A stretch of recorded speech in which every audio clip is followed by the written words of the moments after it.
Hello students, कैसे हो आप सब। उम्मीद है बढ़िया होगे। तो आज आयुपेशी पद्धति में आपके बढ़िया को और बढ़िया करने के लिए बढ़िया से नामों को कैसे हम लिख पाएं, इसके लिए ये वीडियो है। इस वीडियो में हम अच्छी तरीके से आयुपेशी पद्धति के अंतर्गत कार्बनिक रसायनों में कार्बनिक यौगिकों के नाम को कैसे लिखा जाता है इसे सीखेंगे। अभी तक जितने भी वीडियो गए थे उसमें अलग अलग क्रियात्मक समूहों के साथ उनके नामों का उच्चारण किस प्रकार से बनाया जाता है इस बारे में डिटेल से ब्यौरा था। अब आप यहां देखेंगे कि अगर किसी भी आयुपेशी पद्धति के अंतर्गत कार्बनिक यौगिक का नाम लिखने की हम कोशिश करते हैं तो उस कोशिश में क्या क्या चीजों के बारे में हमें सही जानकारी होनी चाहिए। पहला है जनक श्रृंखला का चुनाव। हमें सही जनक श्रृंखला चुननी होगी। क्या है जनक श्रृंखला अभी बता रहे हैं आपको। दूसरा, जनक हाइड्रोकार्बन का नाम, उस जनक हाइड्रोकार्बन का नाम हमें पता होना चाहिए। उसके बाद श्रृंखला का सही ढंग से अंकन करना चाहिए। और चौथी सबसे महत्वपूर्ण चीज, क्रियात्मक समूह और उनके नाम तथा उनका क्रम पता होना चाहिए। ठीक है, तो यहां पे कुछ मैंने दो यौगिक अभी ले रखे हैं क्रियात्मक समूह कार्बनिक यौगिकों के, इनको देखते हैं। और उसके साथ यहां पर एक टेबल बनी हुई है, ये क्रियात्मक समूहों की टेबल है। कार्बनिक रसायन में आपके कोर्स में इतने क्रियात्मक समूह हैं। इन क्रियात्मक समूहों में लिखा हुआ है सामने अनुलग्न और पूर्व लग्न, मतलब इनके नाम कभी आगे लिखे जाते हैं और कभी पीछे लिखे जाते हैं। ऐसा इसलिए होता है कि अगर किसी भी हाइड्रोकार्बन के साथ जुड़े हुए क्रियात्मक समूह एक हैं तब तो कोई दिक्कत नहीं है। हम हाइड्रोकार्बनों के नाम के साथ अंत में इनका नाम जोड़ देते हैं, जैसे इथेनोइक एसिड, मेथेनोइक एसिड, ठीक है, मेथेनामाइड, एथेनामाइड, प्रोपेनामाइड, इस तरीके से इनका नाम लिख सकते हैं। लेकिन अगर एक से अधिक क्रियात्मक समूह किसी हाइड्रोकार्बन में जुड़े होते हैं तो किसका नाम पहले लिखें, किसका नाम बाद में। होता वही है कि गुरु गोविंद दो खड़े काको लागू पाओ, बलिहारी गुरु आपने गोविंद दियो बताए। ठीक है, मतलब यहां पर दो खड़े हैं हमारे सामने, दो क्रियात्मक समूह एक साथ आ गए हैं। अब किसका नाम पहले लिखें किसका बाद में, तो ये वरीयता घटने का क्रम है। ये वरीयता घटने का क्रम है, मतलब जो ऊपर मिले, जैसे किसी एक ही हाइड्रोकार्बन में दो क्रियात्मक समूह मौजूद है, मान लो COOH भी मौजूद है और Cl भी मौजूद है, दोनों मौजूद हैं, तो किसका पहले लिखेंगे, तो ये सीरियल है। जो ऊपर होगा उसका नाम लास्ट में लिखा जाएगा। लास्ट में लिखा जाने वाला इंपॉर्टेंट होता है। ठीक है, लास्ट में जो लिखा जाएगा वो इंपॉर्टेंट होता है और जो प्रारंभ में लिखा जाएगा उसकी इंपॉर्टेंस ही कम होती है। ठीक है, तो जो कम महत्व का होगा वो पहले लिखा जाएगा और जिसका महत्व ज्यादा होगा वो बाद में लिखा जाएगा। तो किसका महत्व कितना है इन सब में दिखाया गया है। जैसे COOH सभी क्रियात्मक समूहों का बेताज बादशाह है, अगर ये कहीं मौजूद है तो इसका नाम सबसे लास्ट में लिखा जाएगा और इसके साथ उपस्थित अन्य क्रियात्मक समूहों के नाम पहले लिखे जाएंगे। तो अगर पहले लिखे जाएंगे तो इनका नाम क्या होता है, यहां बगल में लिखा हुआ है, और बाद में लिखे जाएंगे तो इनका नाम क्या होता है। ठीक है, तो आइए देखते हैं शुरुआती चीजों को। जनक श्रृंखला का चुनाव, तो यहां जनक श्रृंखला का आपको चुनाव करना है। तो कैसे चुनाव करते हैं, सबसे लंबी कार्बन युक्त श्रृंखला जो होती है उसे जनक श्रृंखला के रूप में चुनते हैं। अब जैसे 1 2 3 4 कार्बन इसमें भी है। अगर यहां से शुरू करें इस तरीके से, अगर हम यहां से शुरू करते हैं तो भी 4 कार्बन मिलते हैं, अगर हम ऐसे शुरू करते हैं तो भी 4 कार्बन मिलते हैं। तो सामान्यतः हमारी जो लिखने की पद्धति है उस पद्धति के हिसाब से हम ऊपर वाली श्रृंखला को चुन लेते हैं। अब इसमें एक प्रॉब्लम ये आती है कि हम इधर से गिनती करें या इधर से गिनती करें। तो भैया ये जो लटकने वाला यहां लगा हुआ है ना CH3, ये जिधर से नजदीक पड़ेगा, ऐसी चीजें जिधर से नजदीक पड़ेगी उधर से गिनती करेंगे। तो इसका सही जो नंबरिंग होगी वो सही नंबरिंग इसकी है नंबर 1, नंबर 2, नंबर 3, नंबर 4। अब यहां पर हमें पता चल गया कि जो जनक श्रृंखला बनी हुई है वो 4 कार्बन से जो बनी हुई है, और यहां पर जो ये CH3 मौजूद है ये प्रतिस्थापी के रूप में मौजूद है। तो आपको बताना होगा कि CH3 कहां जुड़ा हुआ है, पहले इसको। तो जैसे यहां पे लिखेंगे इसका नाम हम यहां पर 2 मेथिल, कि भैया 2 नंबर पर जनक श्रृंखला में 2 नंबर पर मेथिल जुड़ा है और बाकी कौन है 1 2 3 4। तो 4 कार्बन है, तो इसमें मतलब कोई भी ना तो द्विबंध है ना त्रिबंध है, तो ये एन है, और 4 कार्बन के लिए ब्यूट लिखते हैं तो ये ब्यूटेन हो गई, 2 मेथिल ब्यूटेन। इस तरीके से इस हाइड्रोकार्बन का नाम क्लियर हो गया।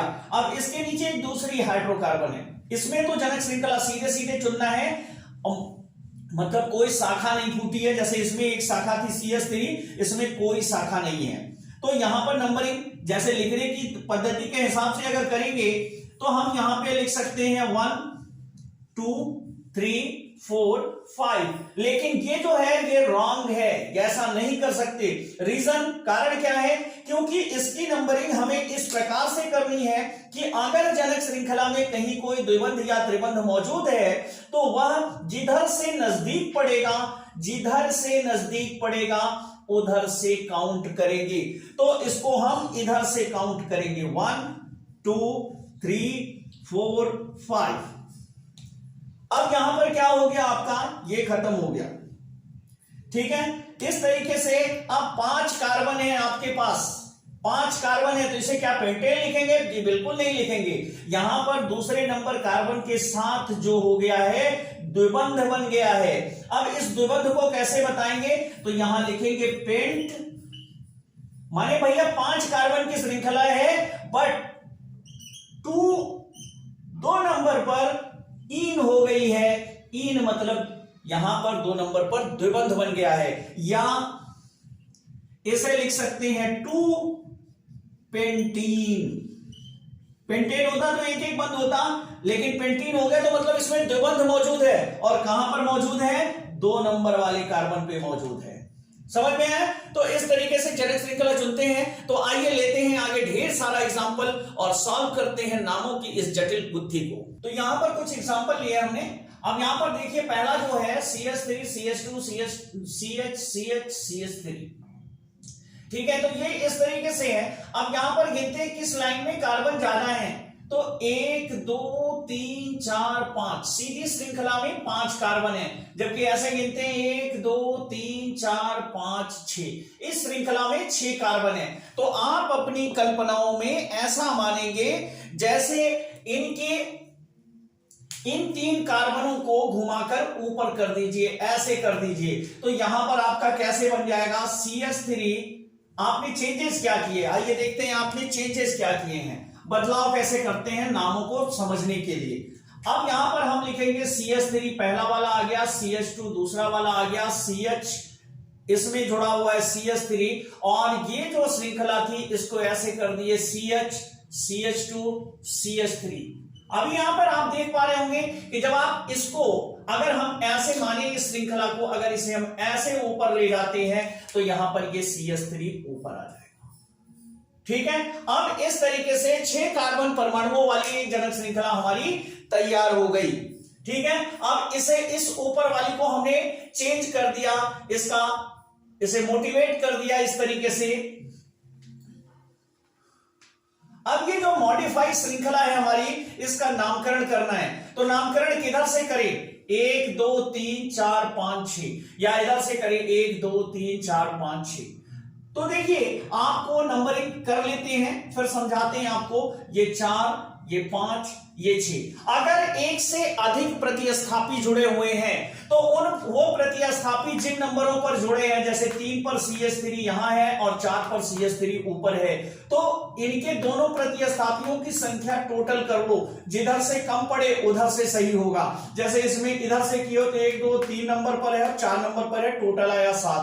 अगर इधर से करते तो 1 2 3 4 तब भी होता 7। तो चाहे इधर से करो चाहे उधर से, तो लिखने की पद्धति ठीक है, ठीक है। अब यहां पर हम लिखेंगे इसे जितने जितने में पहले प्रतिस्थापी जुड़े हुए हैं 3, 4 4 नंबर पर जुड़े हुए हैं, और कौन है? Die methyl. डाई माने 2 मेथिल जुड़े हुए हैं, और कहां जुड़े हैं? 3 और 4 पर जुड़े हैं। बाकी क्या है? 6 है, और सभी में एकल बंध है, तो हेक्सेन। इस तरीके से इसका नाम पूरा हो गया, 3 4 डाइमेथिल हेक्सेन, ठीक है। अब आओ आगे बढ़ते हैं। ये नीचे जो लिखा हुआ है भयानक सा दिख रहा है, इसका नाम कैसे लिखेंगे इसको देखते हैं। तो बेटा इसकी सीधी श्रृंखला में 1 2 3 4 5 6 7 8 कार्बन है, और अगर हम ऐसे घूमते हैं 1 2 3 4 5 6 7, तो इधर 7 ही है, मतलब ये वाली श्रृंखला लेना सही है। तो चलो भाई कर देते हैं नंबरिंग, 1 2 3 4 5 6 7 8, इधर से कहीं नहीं किए, अब गिन के देख लो, इधर से 1 2 3 4 और 5वें नंबर पर आता है ये वाली शाखा, और इधर से चौथे नंबर पर आ रही, तो कम नंबर पर आ रही, तो इसी को लिखेंगे। अब हमें क्या करना होता है, 8 है तो इसे तो ऑक्टेन लिख सकते हैं, ऑक्टेन, 8 कार्बन के लिए, सभी में एकल बंध है तो 8 के लिए ऑक्ट यूज करते हैं, 8 कार्बनों के लिए क्या यूज करते हैं, ऑक्ट यूज करते हैं, और एन जोड़ देंगे तो ये बन गया, जनक श्रृंखला बन गई हमारी ऑक्टेन। लेकिन ऑक्टेन के 4 नंबर पर कुछ गड़बड़ हुई है, क्या गड़बड़ हुई है, नीचे एक शाखा बनी हुई है, इस शाखा, अगर शाखा बहुत बड़ी हो गई है तो शाखा का भी नाम आईयूपीएसी पद्धति से ही लिखेंगे। अब यहां क्या करेंगे, ये कार्बन जोड़ा हुआ है, ये वाला देख रहे हो, इसके नीचे CH और इसके नीचे CH3, चाहे इसको ले लो चाहे इसको ले लो, ठीक है, और यहां पर इसके साथ एक CH3 जोड़ा हुआ है, ये वाला नहीं, यहां से नहीं जोड़ा हुआ, सॉरी, यहां से जोड़ा हुआ है, इसको हमने थोड़ा सा इधर को घुमा दिया तो ये सीधा हो गया और ये बगल चला गया, और इस कार्बन के साथ भी CH3 जुड़ा हुआ है और इधर CH3 जुड़ा हुआ है। तो इस शाखा का अलग से अंकन करते हैं। अब इसके अंकन के लिए ये हो गया 1 नंबर कार्बन, ये 2 नंबर कार्बन, ये 3 नंबर कार्बन, और यहां पर भी हमने इसी को लिया हुआ है, ये कार्बन आपका 1 नंबर है, ये 2 नंबर है और ये 3 नंबर है, ठीक है। तो इस सीधी श्रृंखला में किधर से भी गिन लो, ठीक है, किधर से भी, ये ऊपर जुड़ा हुआ है यहां पर, तो किधर से भी गिन लो इसको, इसमें 3 ही कार्बन आपको मिलेंगे, ठीक है। तो अब इस शाखा में हम ये बगल लगा हुआ है, इसको कैसे लिख सकते हैं, 3 मौजूद हैं तो 3 को लिख सकते हो प्रोपेन, ठीक है, और 1 नंबर पर 2 बार मेथिल जुड़ा हुआ है और 2 नंबर पर मेथिल जुड़ा हुआ है, तो यहां लिखेंगे 112 ट्राई मेथिल, डैश लगाएंगे, ट्राई मेथिल प्रोपेन,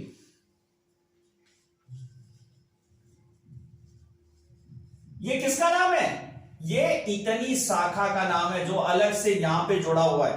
तो अब आप क्या करेंगे, आप इस शाखा को ले जाकर के किस में जुड़ा हुआ है, ऑक्टेन में जुड़ा हुआ है, तो आप ऑक्टेन के बगल लिखेंगे, यहां लिखेंगे 1 1 2 ट्राई मेथिल प्रोपेन, और ये किसमें जुड़ा है, पूरा ब्रैकेट में रखें क्योंकि बहुत बड़ा हो गया है, तो ये जुड़ा है ऑक्टेन में, ठीक है। और किस नंबर पर, ऑक्टेन के किस नंबर पर जुड़ा हुआ है, तो यहां लिखेंगे 4 डैश। अब 4 नंबर पर ये शाखा जुड़ी है और ये सीधी श्रृंखला है 112 ट्राई मेथिल प्रोपेन ऑक्टेन, ठीक है। तो इस तरीके से अगर जटिल और बड़े नाम आते हैं तो उनको इस तरीके से लिखते हैं। आइए देखते हैं कि क्रियात्मक समूह वाले सवाल, क्रियात्मक समूह वाले नाम किस तरीके से डिसाइड करते हैं। तो अगले जो हाइड्रोकार्बन है या कार्बनिक यौगिक हैं वो यहां पर हैं, तो आइए देखते हैं। बोर्ड पर तीसरा नंबर है CH3 CH2 CH2 CH CH2OH, और यहां पर इस पर CH3 जुड़ा हुआ है। तो यहां पर ध्यान दीजिए, ये जो क्रियात्मक समूह है वो यहां मौजूद है, यहां पर क्रियात्मक समूह आ चुका है। अब इस क्रियात्मक समूह अगर किसी जनक श्रृंखला के साथ जुड़े होते हैं तो जनक श्रृंखला की नंबरिंग सदैव उधर से शुरू की जाती है जिधर क्रियात्मक समूह हो या जिधर द्विबंध उपस्थित हो, उधरी से त्रिबंध उपस्थित हो, वहीं से काउंटिंग शुरू की जाती है। तो इधर से काउंटिंग शुरू होगी 1 2 3 4 5। अब यहाँ पे CH3 जो लटका हुआ है ये प्रतिस्थापी है, जैसे दोस्त बैठे और रिश्तेदार आ जाए तो दोस्त भी तो घर वाला बन जाता है और उसके लिए भी वो रिश्तेदार हो जाते हैं, तो प्राथमिकता रिश्तेदार की हो जाती है, दोस्त का नंबर बाद में आता है।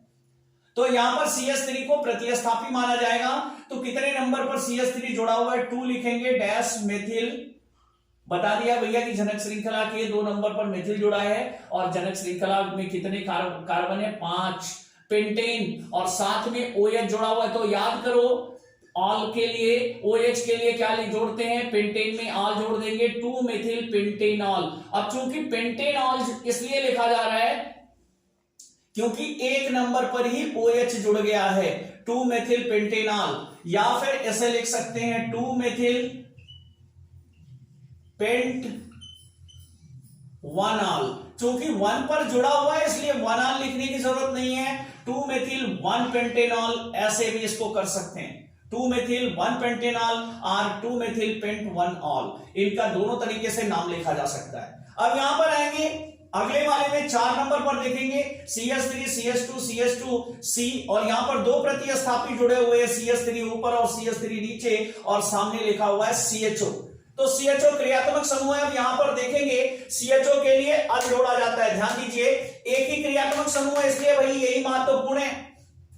तो CHO के लिए अल जोड़ेंगे यहां पर, और कार्बनों की संख्या गिनती उधरी से करेंगे जिधर से क्रियात्मक समूह नजदीक हो, 3 4 5। तो यहां पर भैया 2 नंबर पर 2 मेथिल जुड़ गए, एक ऊपर जुड़ गया एक नीचे जुड़ गया, तो यहां लिखेंगे 2,2 डैश डाइमेथिल। भैया 2 मेथिल जुड़े हैं, कहां जुड़े हैं 2 नंबर पर, और दूसरा वाला कहां जुड़ा है वो भी 2 नंबर पर, डाइमेथिल हो गया। आपने इसके बारे में दोनों के बारे में बता दिया।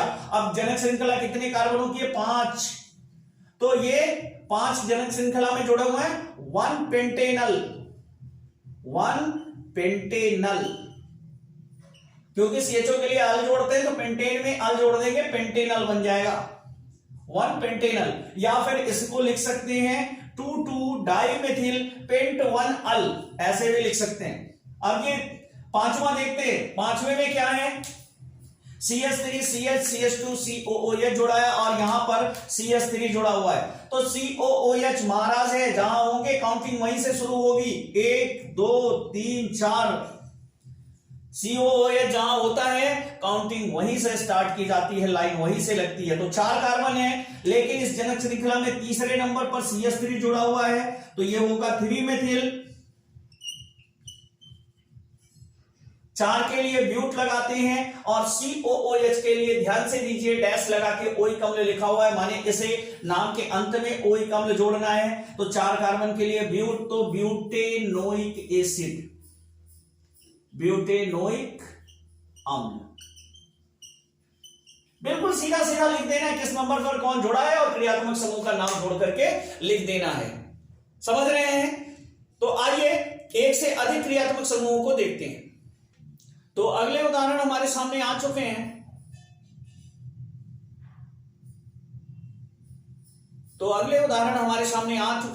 आइए देखते हैं नंबर 7 को। नंबर 7 में क्या है, CH3 CH double bond CH single bond CH3।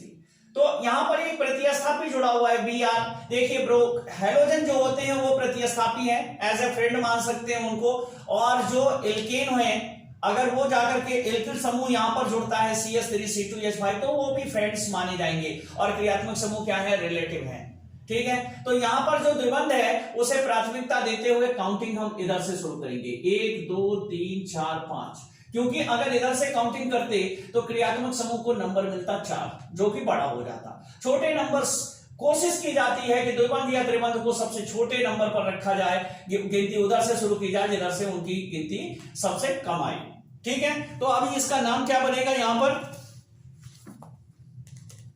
अभी इसका नाम बनाने के लिए हम 4 नंबर पर ब्रोमीन जुड़ा हुआ है तो इसे लिखेंगे 4 ब्रोमो,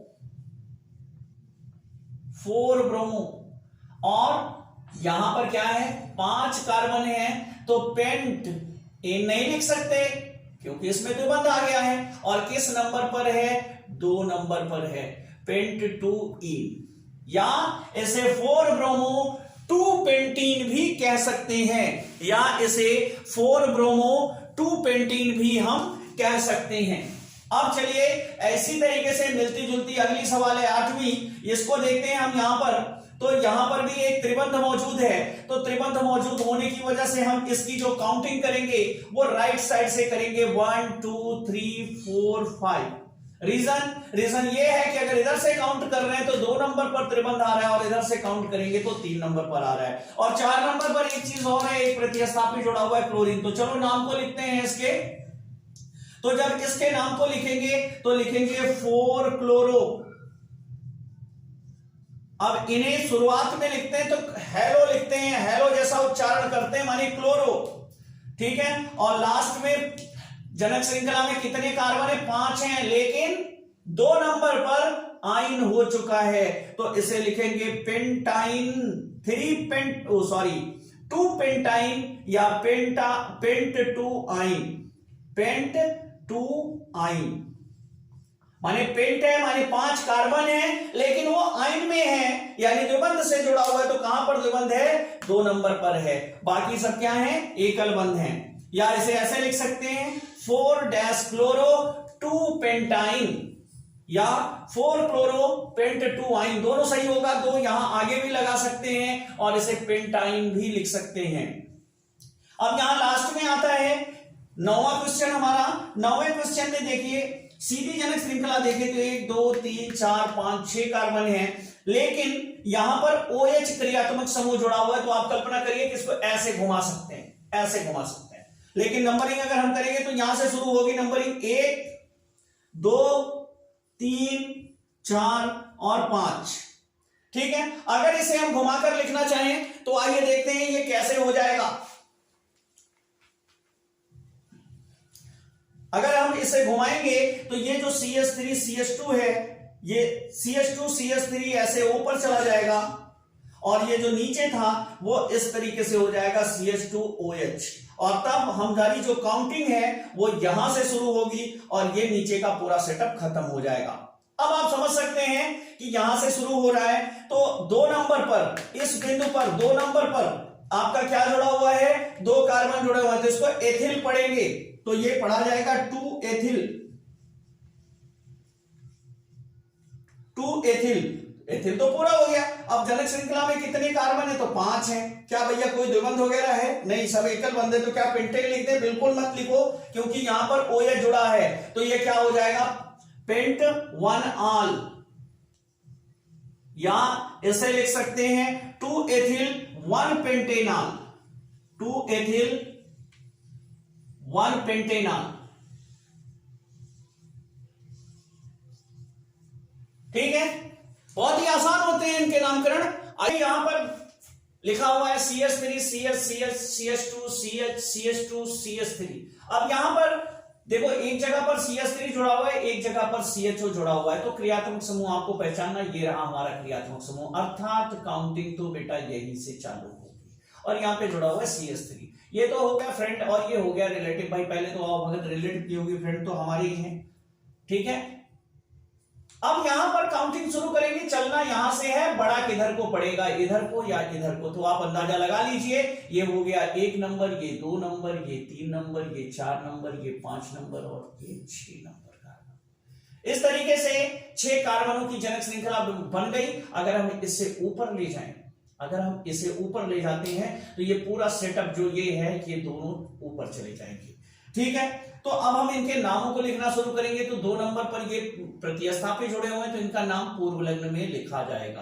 अब पूर्व लग्न में अगर इनका नाम बनाने की कोशिश की जाए तो इनका नाम कैसे है? CH, और मान लो यहां से जुड़ा हुआ है CH3 और यहां जुड़ा हुआ है CH3,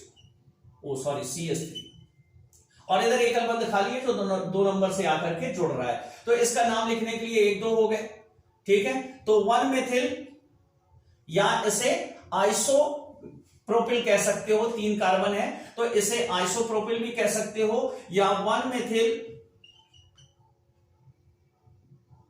ये एक शाखा के रूप में। अभी इसको हटा के दिमाग से ध्यान से देखो तो यहां पर ये 2 कार्बनों की जनक श्रृंखला हो गई और इसके 1 नंबर पर मेथिल जुड़ा हुआ है तो 1 मेथिल एथेन, 1 मेथिल एथेन इसको लिखेंगे। तो यहां पर 2 नंबर पर कौन जुड़ा हुआ है? 1 मेथिल एथेन।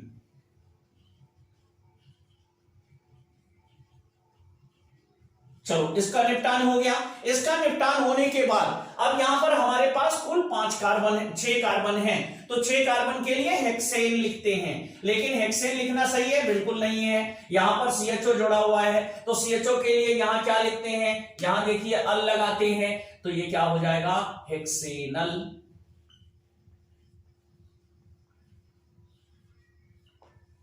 अब सब कुछ हम बता रहे हैं। हेक्सेन है, देखो CHO का नंबर नहीं लिखा जाता क्योंकि COOH के बाद CHO का ही नंबर आता है। बीच के क्रियात्मक समूह कभी कभी आते हैं, या यहां पर आप लिख सकते हैं 1 हेक्सेनल, कि भैया गिनती हमने कहां से शुरू की है? जहां से CHO है, और CHO के कार्बन को लेकर कुल 6 कार्बन बना लो, और इसके 2 नंबर पर 2 कार्बन की श्रृंखला अलग से जोड़ दो, और उस 2 कार्बनों की श्रृंखला में पहले कार्बन पर CH3 जोड़ दो। ये पूरा आपने डिटेल में बता दिया, ठीक है। और दूसरे वाले का नाम देखते हैं, तो यहां पर क्या है? इसको थोड़ा सा तोड़ के लिखना होगा।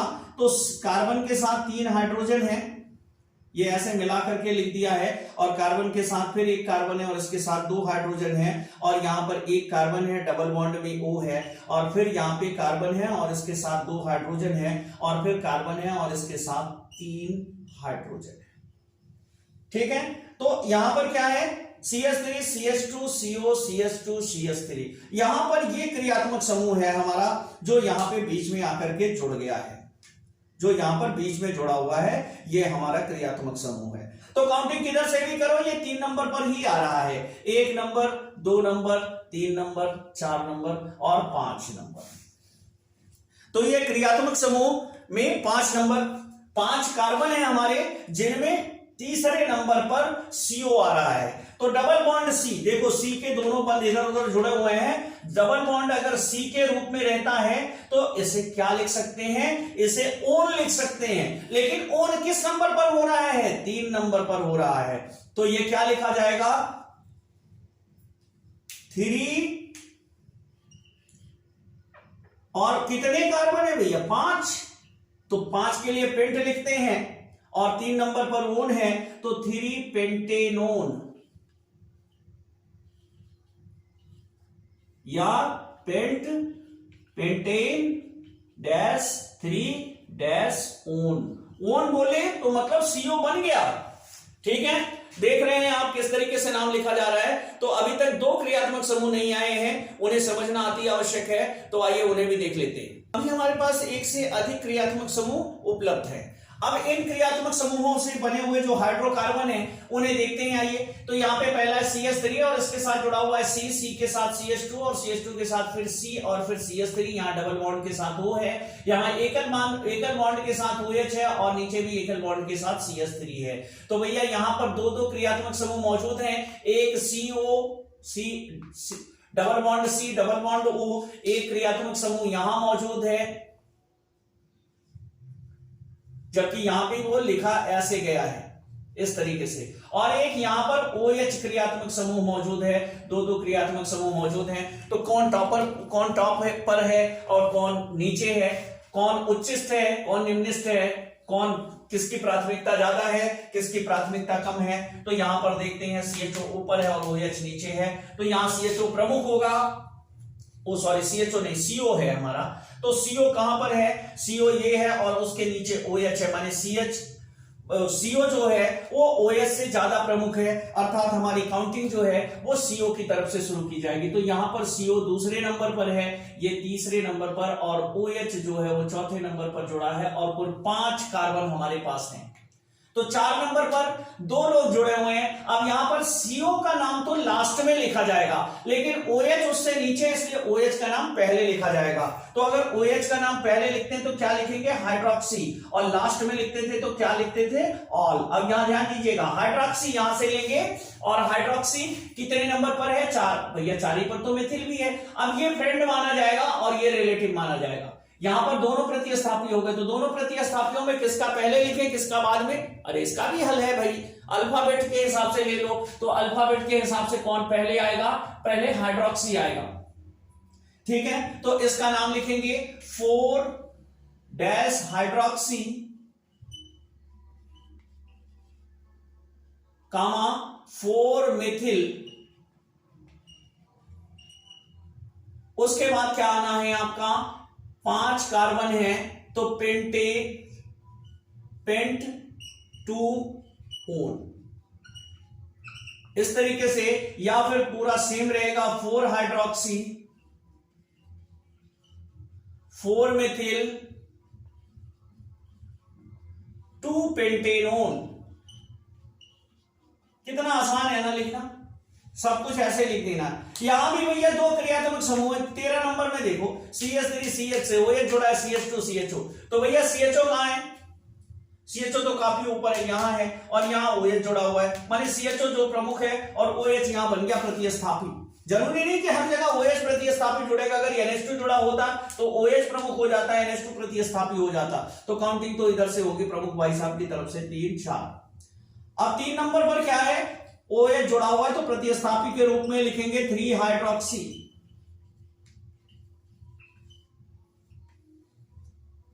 3 हाइड्रोक्सी और 4 कार्बन है ना यहां पे, तो ब्यूटेन ब्यूट 1 ओन, या 3 हाइड्रोक्सी 1 ब्यूटेनोन।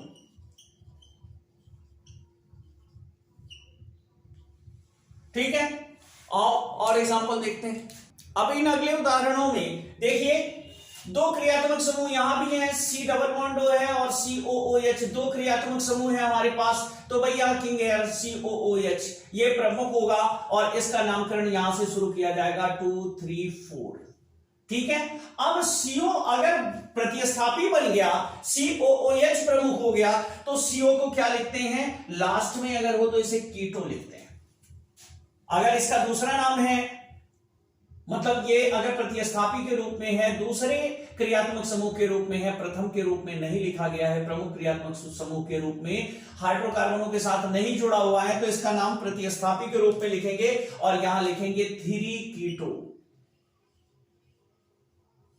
ठीक है, ये 3 कीटो हो गया, मतलब 3 नंबर पर कीटो जुड़ा हुआ है और उसके साथ इसमें 4 कार्बन है, तो ये हो जाएगा ब्यूटेनोइक अम्ल।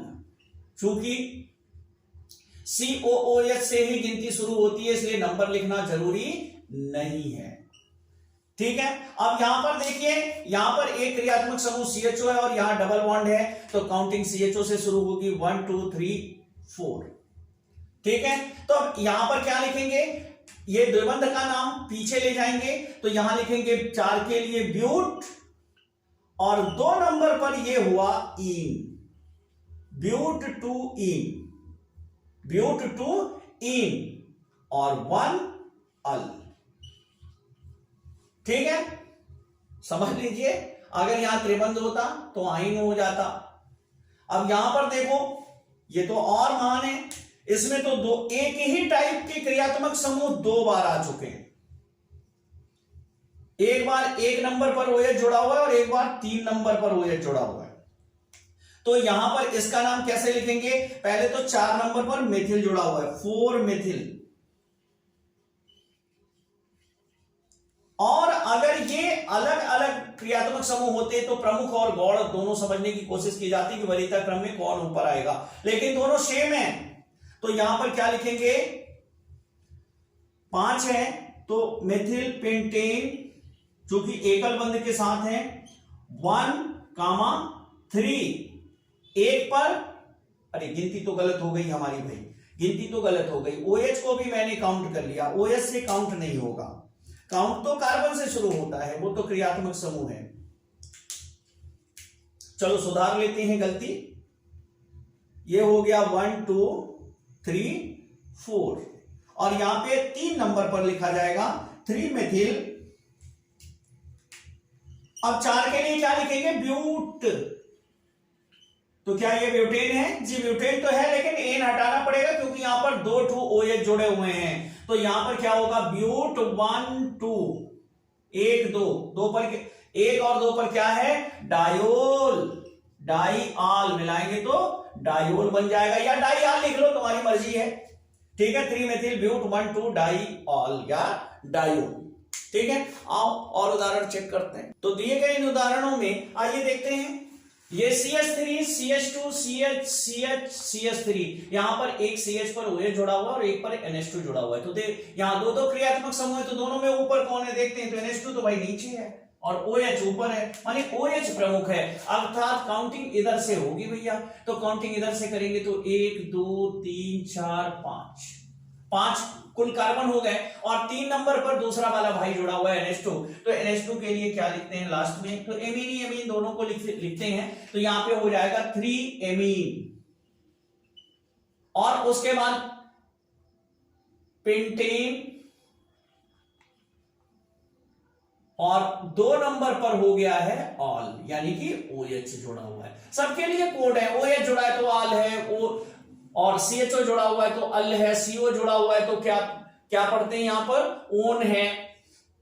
अब यहां पर देखो एक द्विबंध है और एक CO साहब जुड़े हुए हैं यहां पर। तो 1 2 काउंटिंग किधर से शुरू होगी, जिधर से क्रियात्मक समूह नजदीक पड़ेगा।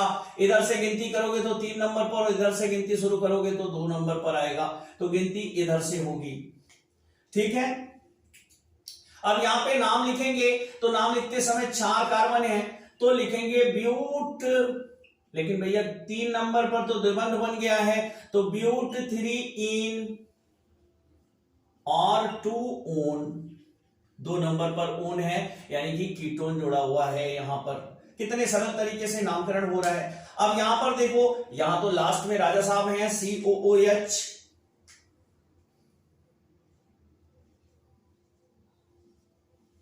तब इसका नाम कैसे लिखेंगे। इसका नाम लिखने के लिए हम यहां पर करेंगे 5 कार्बन है तो ये हो जाएगा पेंट। तो क्या पेंटेनोइक लिख सकते हैं, बिल्कुल नहीं लिख सकते। यहां पे लिखेंगे पेंट 2 इन और साथ में 1 ओइक अम्ल, यहां पेंट 2 इन ओइक अम्ल,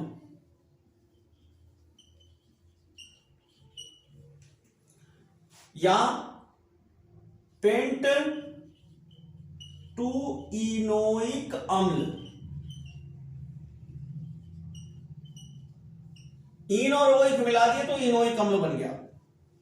अब यहां पे देखते हैं 20 नंबर पर क्या है, 1 2 3 4, लेकिन द्विबंध को नंबर कम दिया जाता है तो द्विबंध की तरफ से काउंटिंग शुरू होगी 1 2 3 एंड 4।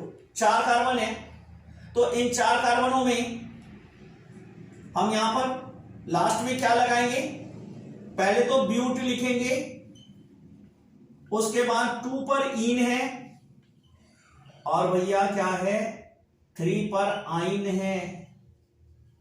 3 बंद के लिए आइन, 2 बंद के लिए इन, सबके नाम के कोड बनाए गए हैं। अगर द्विबंध कहीं लगा हुआ है तो इन लिखेंगे, त्रिबंध लगा हुआ है तो आइन लिखेंगे, ठीक है। तो आइए कुछ और महत्वपूर्ण उदाहरण देखते हैं। जो ये उदाहरण है यहां पर क्या है कि 2 क्रियात्मक समूह एक साथ जुड़े हुए हैं और इन दोनों क्रियात्मक समूहों के साथ जिसमें COOH प्रमुख है तो 1 2 3 4 5 कार्बन यहां पर मौजूद हैं और इन 5 कार्बनों पर एक प्रतिस्थापी और 2 क्रियात्मक समूह मौजूद हैं। तो प्रतिस्थापी का नाम लिखेंगे 2 मेथिल,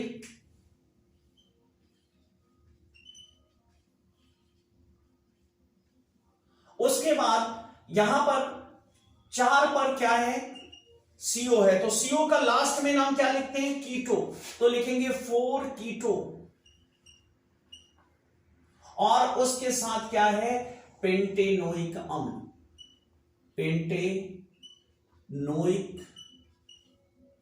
अम्ल। तो इससे हम क्या बता रहे हैं कि 2 नंबर पर भैया मिथिल जुड़ा हुआ है, 4 नंबर पर कार्बन के साथ डबल बॉन्ड में ऑक्सीजन जुड़ा हुआ है, माने कीटो समूह है, 5 कार्बन की श्रृंखला और लास्ट में ओइक अम्ल जुड़ा हुआ है। इस तरीके से हमने इसका नामकरण कर दिया। अब यहां पे जैसे लिखा हुआ है थोड़ा सा कंफ्यूजन होता है, आइए दिखाते हैं कंफ्यूजन क्या है।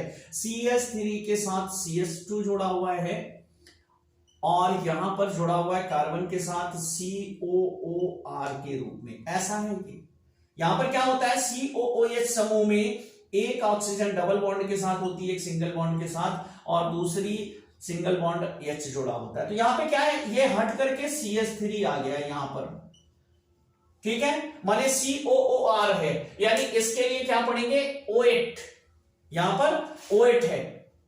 अब यहां R COOR समूह बन जाता है। इस तरीके से इस R का नाम पहले लिखते हैं, ठीक है। तो यहां पे क्या है, मेथिल। ये बड़ी श्रृंखला नहीं है इसलिए नामकरण जरूरी नहीं है। मेथिल और 1-2 कार्बन है यहां पर और तीसरा कार्बन ये है, तो मेथिल प्रोपे, साथ में OH जोड़ेंगे तो प्रोपेन में OH जोड़ेंगे तो मेथिल प्रोपेनोएट। इस तरीके से इसका नाम हो गया। अर्थात यहां पर जितने भी क्रियात्मक समूह हैं, सभी क्रियात्मक समूहों के लिए एक संकेत बनाया गया है और उन संकेतों के आधार पर ही हम पहचानते हैं। ये टेबल आपको अच्छे से याद होनी चाहिए कि किन नामों को हम पहले लिखते हैं तो क्या लिखते हैं और बाद में लिखते हैं तो क्या लिखते हैं। अगर इन सभी का अनुसरण करते हुए नाम आप बनाने की कोशिश करेंगे तो 99.99% नाम आपके क्लियर हो जाएंगे। अगर कोई फंसता है तो आप हमें कमेंट में नाम भेजिए, हाइड्रोकार्बन भेजिए या कोई भी यौगिक भेजिए, हम उसका नाम आपको बताएंगे। एक हम अलग से लगभग 20 या 30 इंपॉर्टेंट नामों की एक सीरीज बना देंगे, एक वीडियो बनाएंगे और उस वीडियो में आपको भेजेंगे। तब तक आप नामों को बनाते रहिए, पढ़ते रहिए और पढ़ते रहिए।